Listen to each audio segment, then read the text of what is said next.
Ngā mihi kia koutou katoa. Good morning, everybody. It's great to be with you all. As leader of the Labour Party, or a leader of the Labour Party, of course, I'm very, very cautious in making any reference to Donald Trump in my address, but I do understand that his State of the Union speech earlier this week ran to an hour and 40 minutes. So, keen on international benchmarks as I am, settle in and make yourselves comfortable. Can I start by acknowledging Simon Bridges and the members of the Auckland Chamber and say thank you for having us here today. Like the beard, Simon, my experience of former political leaders growing beards is an interesting one, so we'll keep an eye on you. Right Honourable Helen Clark, thank you for being here too. Helen is leaving here shortly to go to her father George's 103rd birthday. So.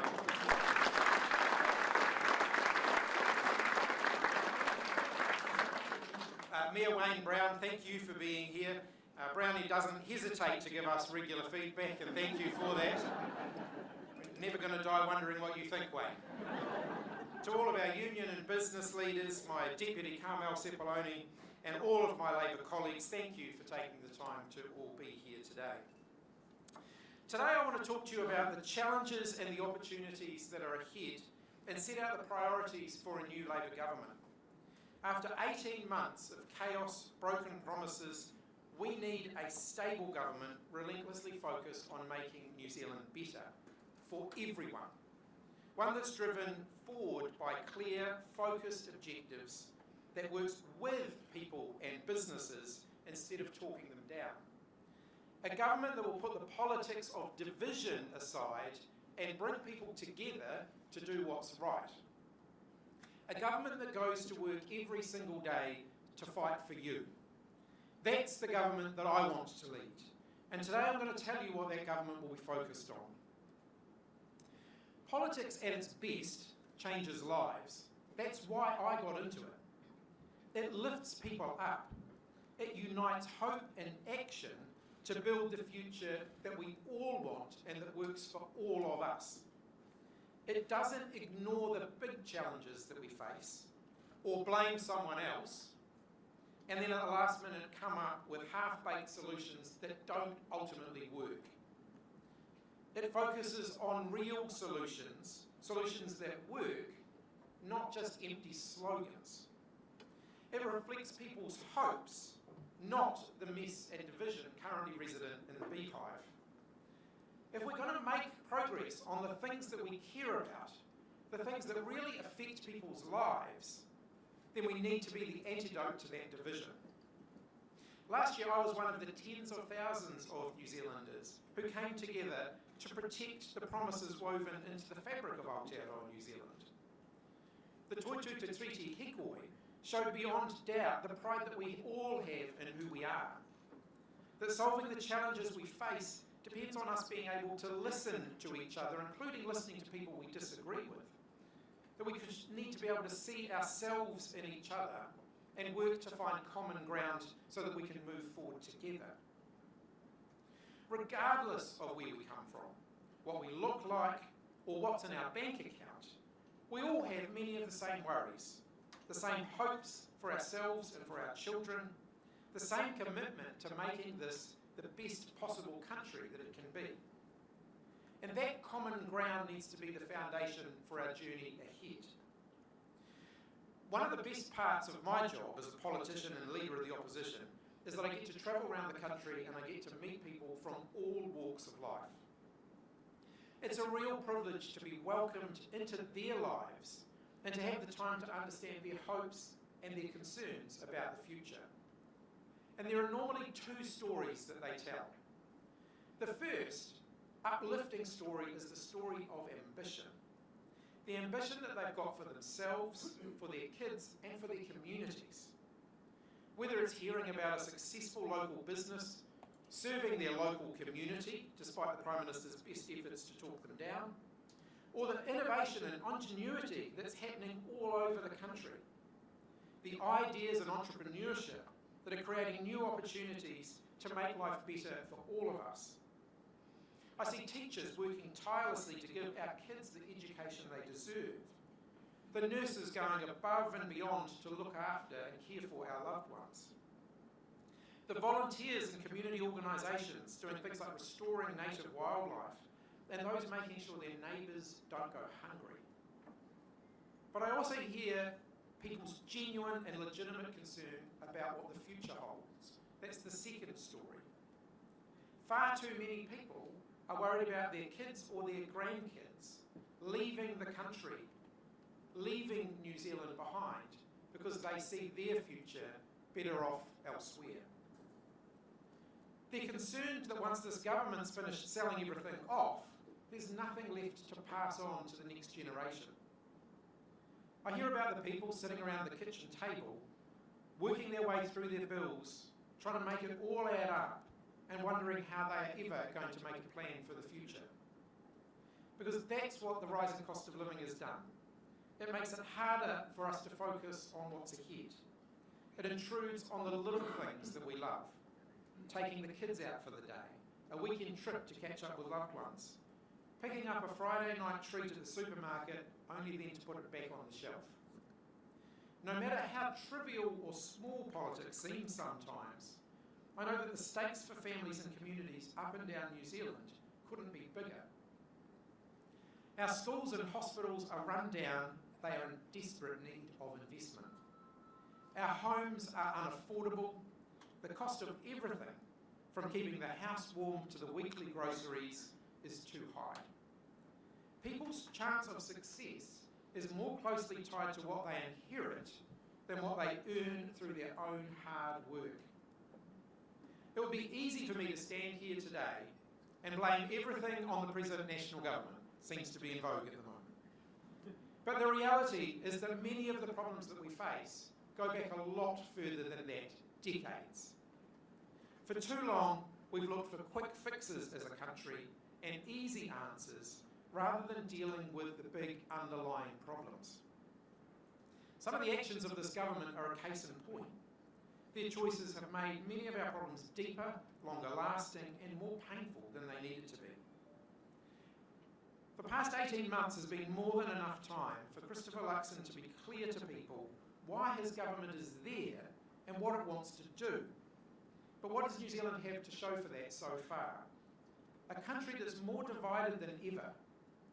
A recession made worse by the choice to cut jobs and prioritise tax cuts. Cancelled ferries. Too many kids going hungry at school. I'm not going to go through the whole list.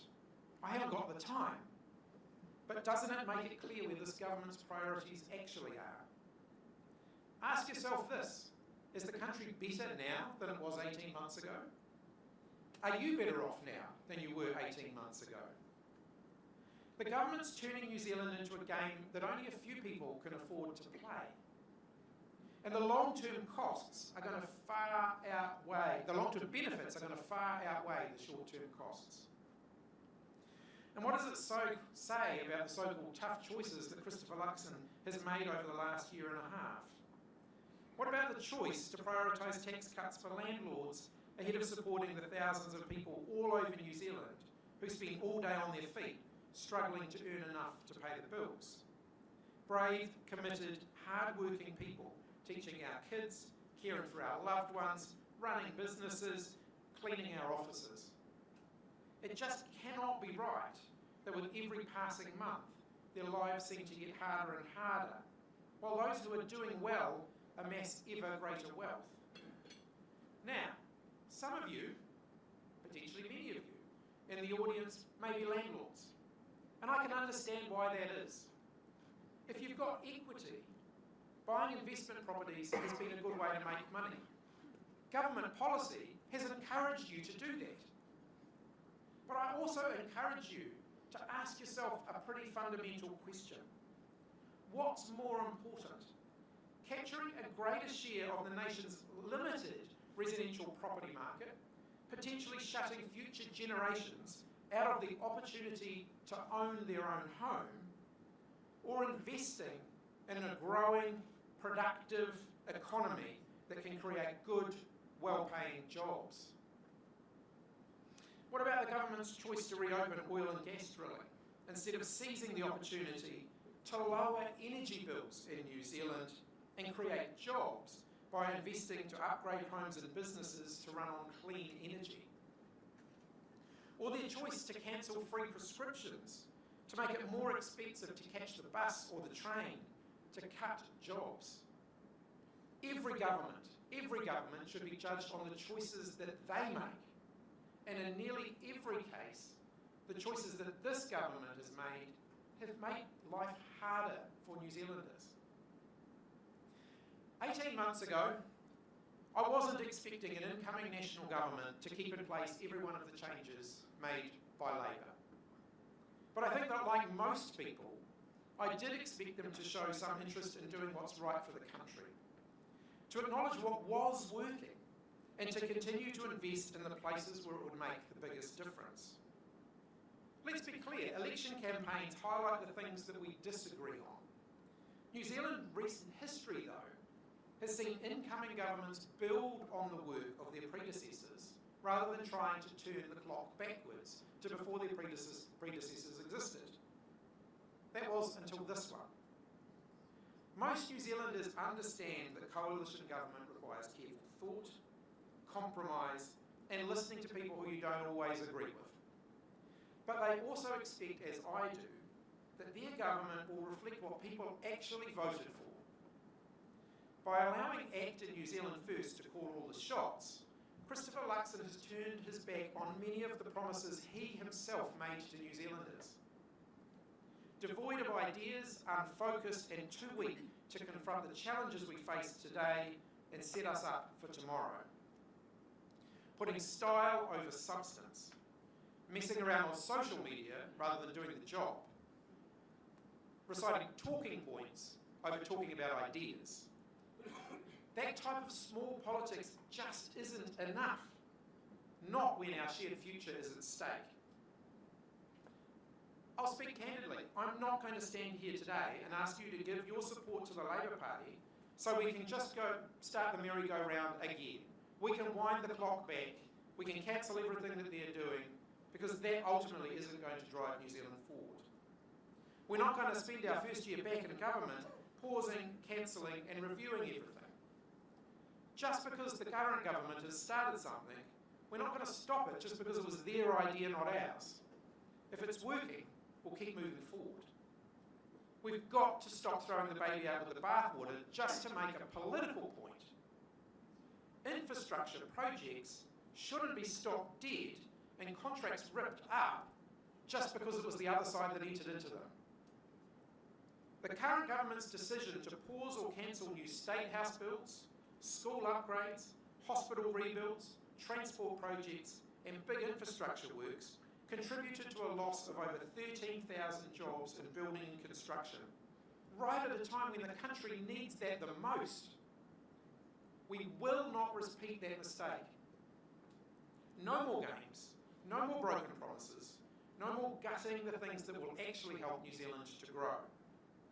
Instead, I want to ask you to support a new way of doing things, an approach built on collaboration, where we work with people, with communities, with businesses, experts, unions, all of us working together to achieve a clear set of shared goals. A government setting the direction and seeing its role as creating the space for innovation and for creativity. Finding new ways of working together to meet the challenges that we face. We will lead a government of action, but one that gets all of us working together for change. People action that changes lives for the better. And the current government, frankly, is not strong enough or united enough to deliver that. Labor's always led governments of change, introducing KiwiSaver, the New Zealand Super Fund, KiwiBank, the long list could go on. Those changes help New Zealand to grow and to prosper, and our next government will build on that. Today I'm signalling that we intend to make changes in government that will put New Zealand on a solid, sustainable and sound footing for the future. When I look across the Tasman at why our young people might be attracted to move to Australia, and a lot of them are, I see an economy with high savings rates, large domestic pools of capital, research and development incentives, and yes, a tax system that encourages investment in local businesses and new jobs, not just homes. I see an economy that views growing wages and better working conditions as a sign of success, not a constraint. I see a public sector that pays its doctors, its nurses, its teachers, its police and its other public servants more because it sees it as an investment, not wasteful spending. You can expect the next Labour government to move New Zealand in that same direction. Our next government will be focused on 3 goals, each one targeted on issues that matter most to all Kiwis. And it starts with an economy that works for everyone. We want to raise living standards and boost incomes across New Zealand so that people have got more money to pay the bills, put food on the table, or buy new shoes and warm clothes for their kids. We'll support our innovators and entrepreneurs and remove barriers that make residential property investment more profitable than investing in Kiwi businesses. We'll embrace new technology and the opportunities of clean, renewable energy. Lower power bills due to a rapid uptake of renewable energy, including exciting new opportunities in solar and geothermal. Don't get me started on supercritical geothermal, which I think could be one of the most exciting opportunities ahead for New Zealand. These things can help Kiwi businesses lower their costs and be more internationally competitive. New Zealand's got a proven track record of innovation. Think about foiling yachts, jet boats, electric fences, rockets, clever animation, humidified respiration and electromagnets, to name just a few. Science, innovation and creativity must help drive our economy forward and create jobs, boost incomes and lower costs for everybody. We need to build an economy that ends the reliance on trickle-down and instead grows from the local community out. Where an idea that starts around a kitchen table or in a garage can be turned into a new business. Where prosperity is built from the contribution of every person, every community, every region. I'm not interested in an economy where one part of the country races ahead of the rest. And nor will I accept the growth that depends on jobs that are low paid and insecure. I want the benefits of a prosperous, thriving economy to be felt on every farm, at every kitchen table, at every rugby club, and at every family barbecue. Meaningful, secure jobs in every part of the country that pay enough to cover life's essentials like good food and a warm home. And when I say a warm home, I also mean one that's affordable to live in. Which leads me to the second of our national goals, for everyone to have a safe, healthy and affordable place that they can call home. Labour will get New Zealand building again. More warm, dry, affordable homes in places where people want to live. We'll work with local councils and local communities, taking a long-term view of our housing requirements, so we can invest in land now and start building the services needed like schools, drinking water and reliable roads and public transport. Opportunities for first home buyers in every community. And for the 1.5 million New Zealanders who rent, we'll support you to make your rented property a home, a place that's warm and safe, where you can put down roots and be part of the local community. Because a home is the very foundation of our health and our well-being. But when it matters, I also want people to be able to access the quality healthcare that they need, which is the third goal, a quality public health system where everyone can access the care that they need when they need it.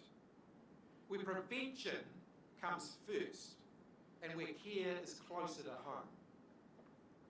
We must finally, as a country, end the postcode lottery so that the quality of care that you or your loved ones receive doesn't depend on where you live. We need to make it easier and quicker for people to see a doctor. I want to know that no matter what happens, people, Kiwis and their loved ones, will be well looked after. So we'll also make it a priority to ensure that our nurses and our healthcare workers are properly valued and paid what they deserve. And we'll support kaupapa Māori and Pasifika approaches to care so that everyone can be cared for equally. This is our plan. A fair economy with secure jobs that pay a decent wage, healthcare that you can rely on, and a warm home you can afford to make your own with a great school down the road for your kids. In short, in 3 words, jobs, health and homes. We know that the government cannot deliver these things alone. We must work in partnership with people and businesses and communities up and down New Zealand. Government setting the direction, but with every step of the journey taken together. So today, as well as setting out those core priorities for our next Labour-led government, I'm announcing the team that's going to take that forward. Labour will have a refreshed economic team led by Barbara Edmonds. Barbara is well known to many of you in the room. She's going to keep doing the great work that she's already started with an expanded finance and economy portfolio, but she'll also be adding to that a new savings and investment portfolio. I've tasked Barbara with making sure we're ready to balance the books, increase our savings, expand the opportunities that we have to invest in ourselves, and create the economic conditions for all Kiwis to thrive. As part of our work to build an economy that works for everyone, we'll make quality, meaningful, well-paid jobs that get Kiwis back into work a key focus. And Ginny Anderson will be taking on a new portfolio of jobs and incomes. Ruben Davidson joins the economic team with science, innovation and technology, alongside our new broadcasting, media and the creative economy portfolio. Pini Henere picks up economic development, and Kushla Tangaire Manuel a focus on the Māori economy.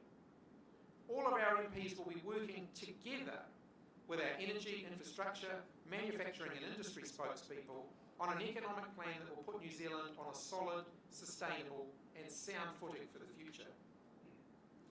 Simply inviting cash from offshore is not an economic strategy.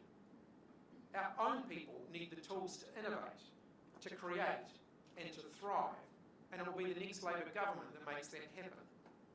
An economy that delivers for all New Zealanders needs public investment. We've run down our infrastructure and sold off many of the public assets built up and passed down to us by previous generations. Our next government will be one of rebuilding. Kieran McAnulty will be picking up a new portfolio of public investment and infrastructure, alongside his existing work in housing, and he'll be supported by Tange Utikere, who will work alongside him in transport, local government and small business.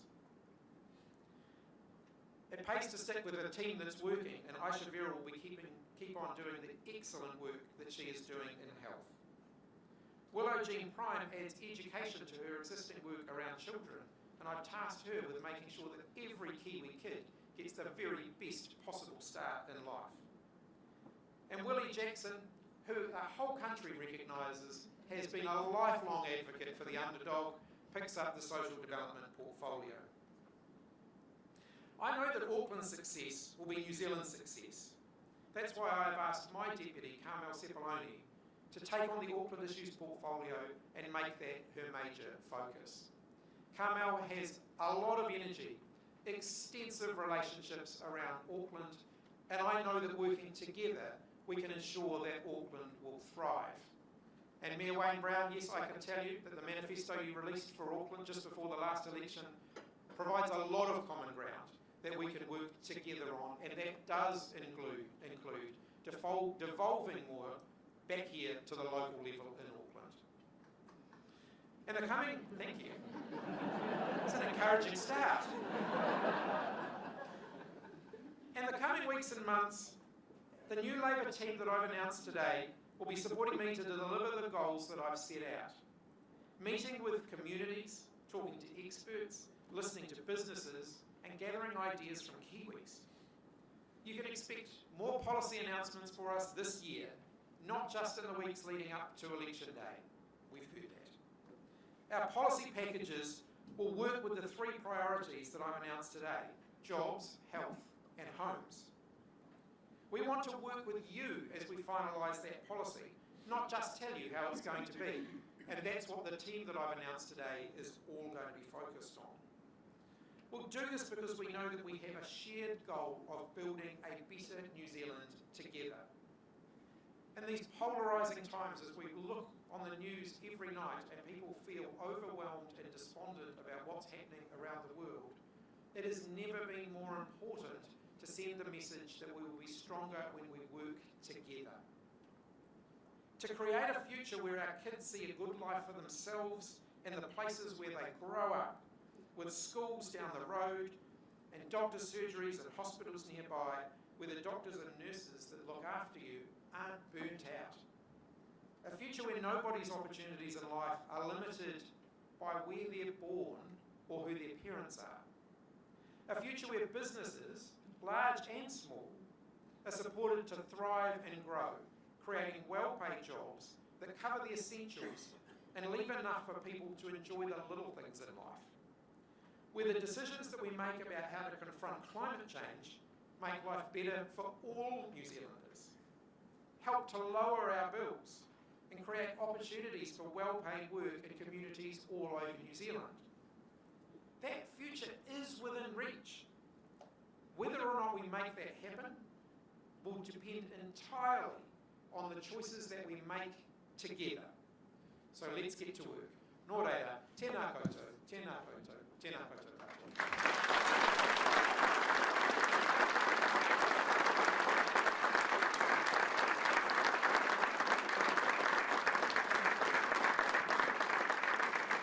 Hey, well, great stuff, Chris. There's a lot of food for thought there. Let's start with the hard, serious stuff. You mentioned my Cunla Fest beard. I understand you had a gentle ginger number over the summer, but you chickened out, didn't you? I did shave before coming back to work, you're correct.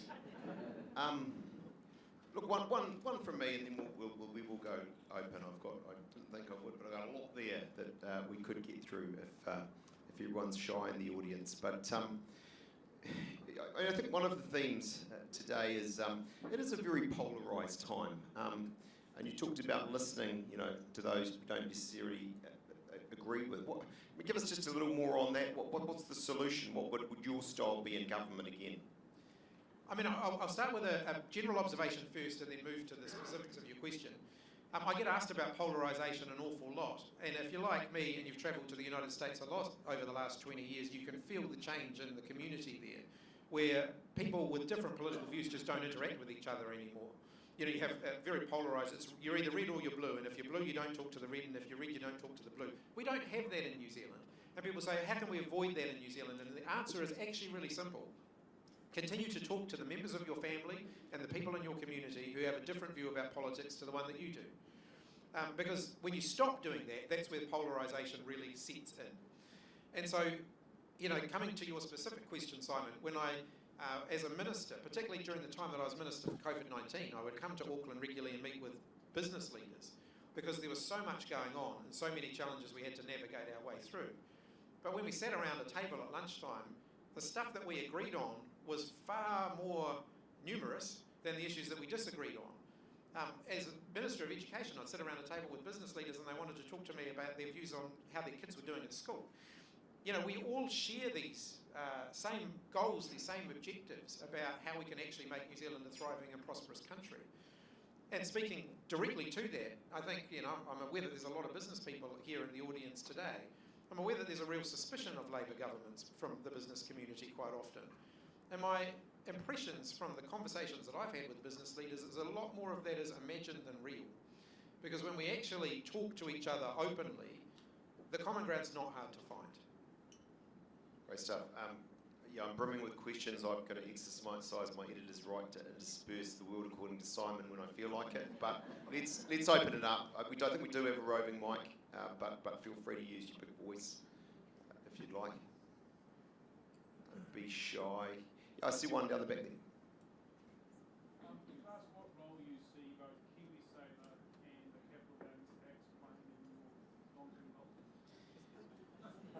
Thank you for cutting directly to the chase, Sam. You will see more, I've signalled savings and investment as being a key area that you will expect to see more from us sooner rather than later on. I think when I look at Helen's government and the work that Helen and Michael Cullen did, I think KiwiSaver is one of the great legacies of that government. But when I compare where New Zealand is at with our rate of savings through things like KiwiSaver, with Australia, who made similar decisions back in the 1980s and steadily built on that since then, they're much further ahead than we are here in New Zealand. And if we really want to get serious about savings and investment, we are going to need to do more there. I would love, and you and I have had this conversation, to see us create as a country more opportunities for KiwiSaver funds to be investing here in New Zealand rather than investing offshore.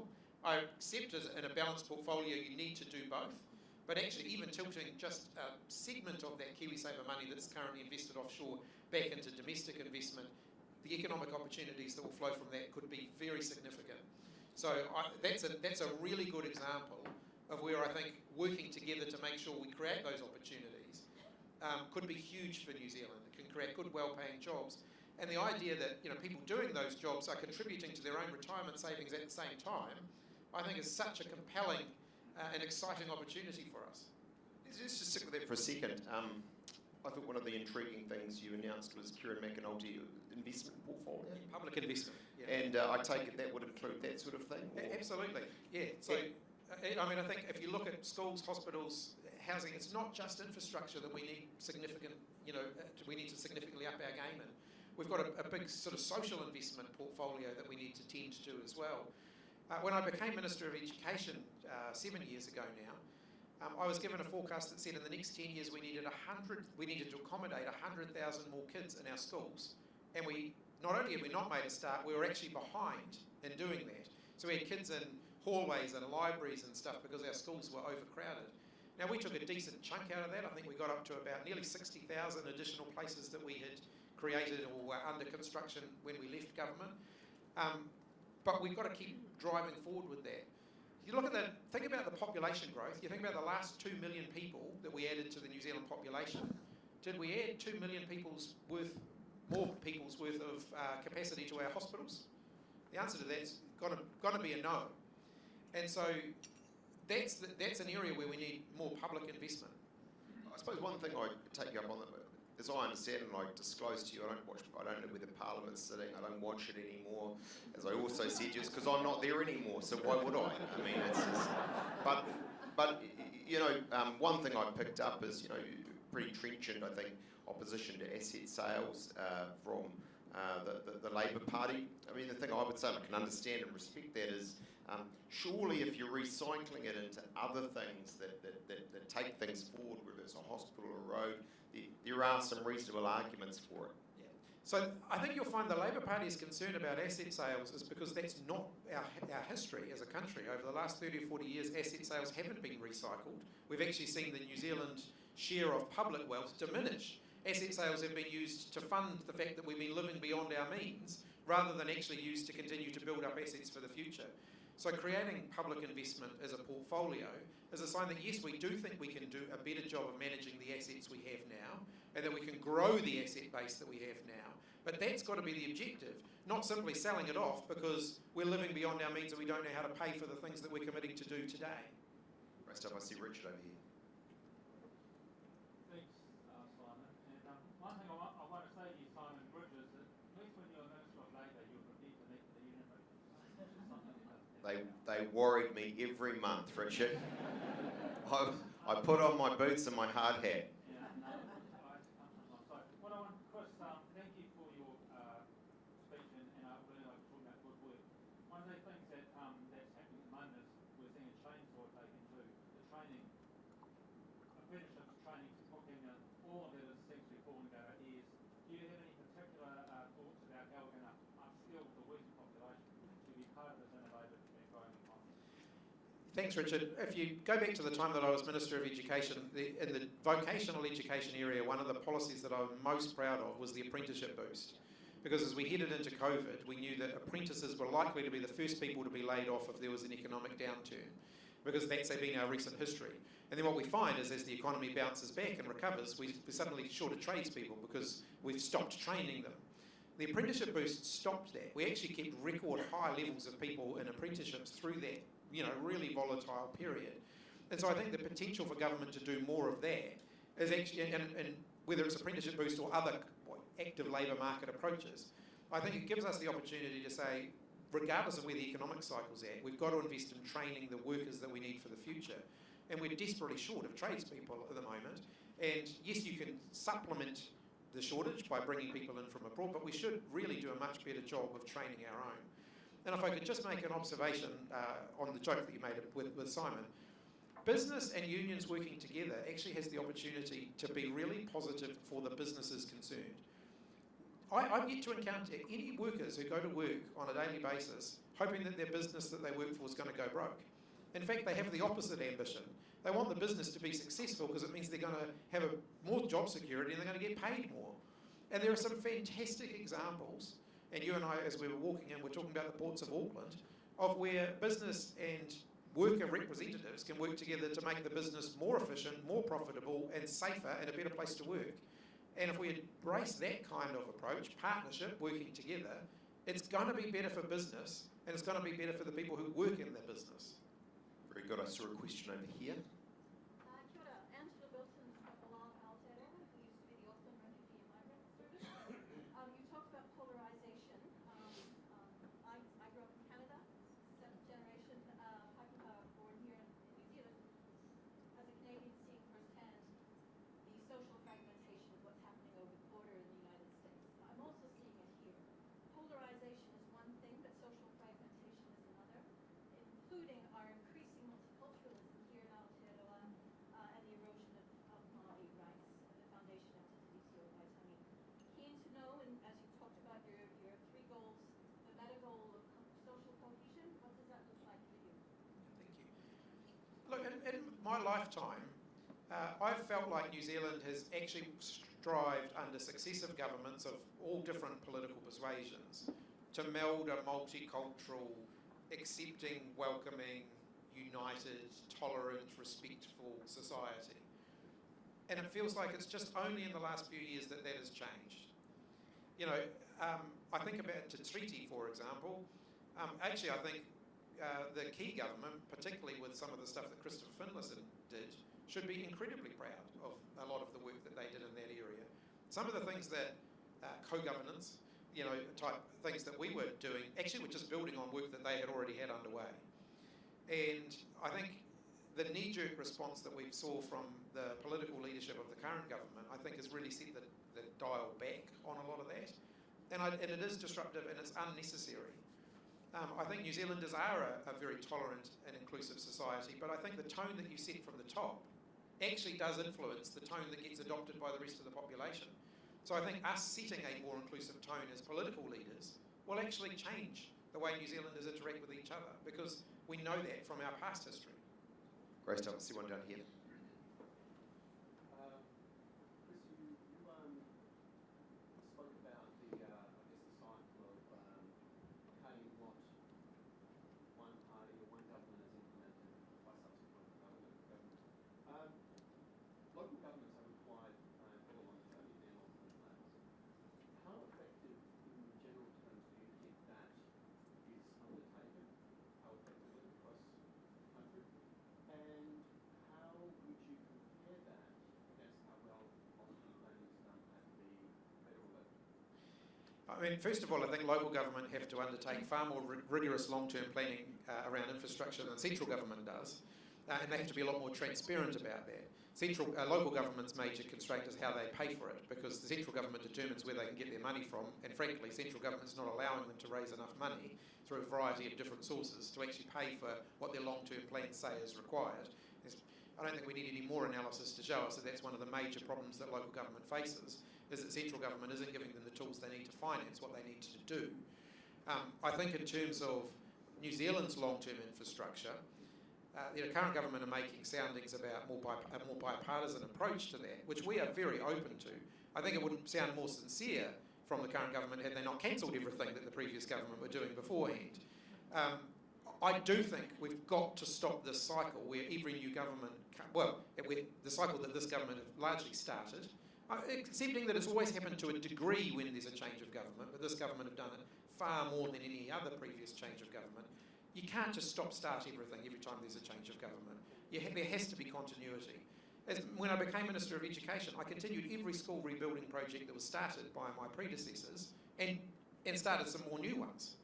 I didn't say, oh, I'm going to stop that one and start this one over here instead, because all you do is grind everything to a halt when you do that. The business will be really pleased to hear that. I see one right down the back there. Thank you, Simon. Chris, we heard one of Labour Party's goal is innovation, and for a small Kiwi land here, we're well known for our innovative skills, and that's one area that hasn't been exploited as well as it should. What plans or policies Labour Party has to encourage innovators or entrepreneurs? I actually think I took the time to read Peter Gluckman's recent review of science, and the current government have picked up only a fraction of the recommendations in that review. There's actually some other really exciting recommendations in that review that I think we do need to look at as a country, because investment in science has got to be a really important part of our innovation future. One of the things that it says, for example, is that we need some greater bipartisan agreement about our goals for investment in science. I'm waiting for the phone call from the government to talk about that, because I think it's a good idea.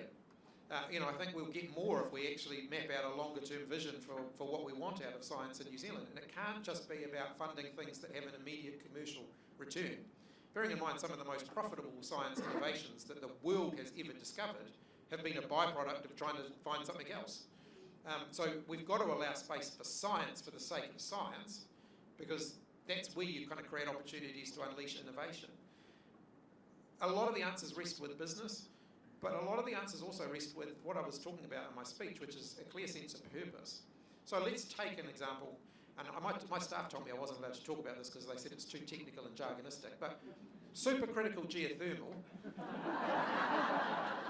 which is basically the energy that's deep down in the earth underneath us, could be transformative for New Zealand, because if we can get that far down and we can tap into that, then we've got an unlimited supply of environmentally friendly, renewable energy.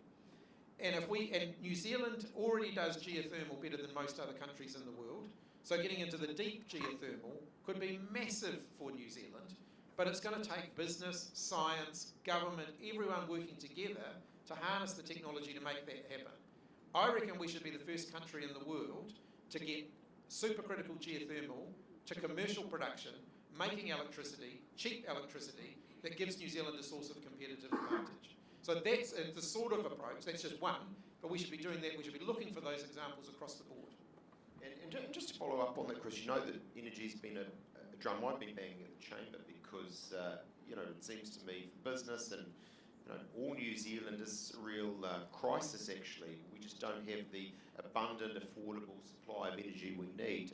You mentioned that, and that's one of the recommendations we have at the chamber. But give us a little, I appreciate you might save an energy speech for an energy speech one time, but give us a little bit more on energy at a high level in a policy sense, what you'd be about. So, I read the Chamber's recent report, and I thought there's a lot of common ground in there for us to move forward on together. We've got to look at how competitive our electricity market is at the moment. The fact that post-privatisation we went through a trough where the major generating companies stopped investing in building more renewable energy and took billions of dollars of dividends out of the system. We've actually got to look at how, what failed in the market that allowed that to happen, to the point where we just don't have the generation capacity that we need right now. So I think, and the Chamber's highlighted that, and I totally agree that we've got to look at the competitiveness of the market, supercritical geothermal, but also there's other much faster things that we can bring into the market. Solar power panels, solar panels have never been cheaper. They're in abundant supply at the moment. We've got to really encourage greater uptake of that. Solar has the advantage that it reduces the need for transmission. Transmission's expensive. Transmission's one of the major reasons why power bills are going up at the moment. And a lot more solar, particularly in the upper half of the North Island, where we produce a lot of electricity in the South Island and then we bring it up to the North Island. A whole lot more solar in the upper North Island could really help to even out some of that demand on the transmission system. We've got about precisely 10 minutes left, and I just want to make sure we do use it, because I think it's important we give the alternative Prime Minister a grilling. I see you, Richard, down there, and then I see one over there. Kia ora, Richard Hill's one of the Auckland councillors and also the chair of the Policy and Planning Committee. I want to say thanks to hear you want to delegate more to local government, but in this role it feels like the last government and this government are just constantly in churn with us having to react all the time, and a lot of the time we don't feel like trusted to actually do what we need to do. So I want to know, A, how you'll just maybe give us the money so we can actually act on our own priorities, but also how we can work together. Auckland is essentially like a state government in Australia, but we just don't have the funding tools to be building the infrastructure we need, etc., etc. Yeah, so just, I guess, how you're going to actually give us that empowerment. So I welcome the recent discussion about things like regional and city deals, because I think central and local government are going to have to partner together to fund some of those big infrastructure investments that are required, and I think Auckland should absolutely be the first, the top of the list for that kind of approach. I can guarantee you we'll let you set your own parking fines. So there you go, Wayne, that's one of the first things that you can tick off the list. But I think we do have to look at the fact that rates alone are not a sustainable way to fund everything that we're asking local government to do. Been contributing a bit to those stupid parking fines lately. One over here, I think. Yeah, the late Sir Paul Callaghan was a passionate advocate for critically looking at the structure of our export economy and to remove the reliance, the over-reliance, he argued, on milk powder, logs, fish, wine, primary industries, which remain critical. But do you agree that we need to look at that to fundamentally restructure our export outlook? And how would your future government do that? You've talked a little bit about science and innovation, but how does that actually fundamentally restructure what it is that we take to markets on the other side of the world? Because one of our fundamental problems is we're a long way from the shops, and heavy things like logs cost too much to get there. So intellectual property that we can export surely is part of our future. I totally agree with that. I read Paul Callaghan's books again just recently to remind myself of the ideas that he was talking about. Commodity-based exporting for New Zealand is still a very critical part of our economy, and there is still huge, opportunity for us to do what we've been talking about for the last several decades and move from volume to value. We can actually add value to our commodity exports and extract more for New Zealand business and more for New Zealand workers in the process of doing that. But even that's not going to be enough. We have to grow other parts of our economy. The weightless economy, the creative economy, these are huge opportunities for New Zealand. I'm actually open to the idea of the digital nomads working from New Zealand. I think that's got opportunity for us, and we've actually been broadly supportive of what the government have been talking about in that space. The creative economy, you noted that I mentioned that several times in my speech. That could be huge for New Zealand. You think about what we do with digital, for example, now around film and television. Extend that to the gaming sector, which is a multi-trillion-dollar industry around the world. Huge opportunity for New Zealand in that, because you can do that from anywhere in the world, and we've got some of the greatest creatives in that area that we could build from. So I think one of the challenges is there's always this idea of should we pick winners or should we not pick winners. I think we should form coalitions of the willing, building on the existing strengths that we've got and saying, well, how do we drive that faster and really kind of extract more value from it. I agree with that. Chris, question really, if we just continue on that theme of growing our country's income, you talked, and I'm sure we all at a high level agree, it's not right for people who work hard aren't doing as well as those who've just inherited it. You also said, though, and I think there's something in it, that, for a lot of business people in an abstract sense, they worry about a Labour Party and government. Capital gains tax, it's a taboo. I think personally I've come to the position I can see some very strong arguments for it if it was accompanied with a switch into something like a significant company tax rate or the like. So you're moving out of that non-productive housing area into things that are going to grow our economy and the jobs that you talk about. Again, I know you're not going to announce anything today, but do you love everything I've said? I always love sharing a stage with you, Simon. No, I'm not going to announce our tax policy today, just to be clear. But I think what you saw me signalling in there is, we do need to see a shift in the way we think about tax. The industry transformation plans, they've unfortunately been scrapped by the current government, but tax was one of the areas that they highlighted, things like accelerated depreciation. There were some things in there that actually came with a reasonable price tag. And a lot of that work had been done when I became Prime Minister, and then in the short 8 months that I had in the job, we were grappling with how would we pay for that. And so we do need to think about shifting the tax burden in order to be able to encourage that productive investment that we want. We're not going to get rich as a country by buying and selling houses from one another. And so we've really, we just have to have an honest conversation about that as a country. We've got to invest in productive businesses. We've got to invest in things that create jobs. Building new houses creates jobs in the short term, but what then happens? Where do people work after the new houses have been built? That's not a sustainable way of growing our economy.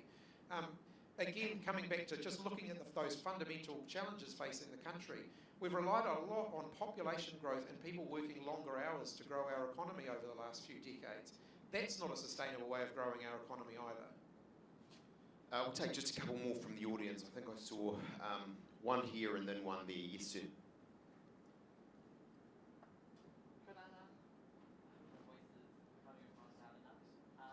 We've got local elections this year, we've got central government elections next year. As a young person, turnout is pretty crap.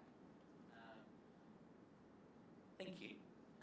We have very low turnout, so I would just wondering if, to shift some of the questioning away from high-level policy.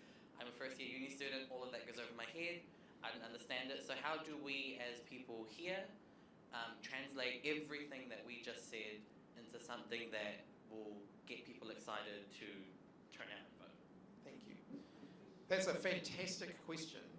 And I've thought a lot about why is it that young people are disengaging from the political process, and not just here in New Zealand, but why is it around the world that younger voters are more ambivalent towards democracy now than they've been at any point in the last 80 or so years.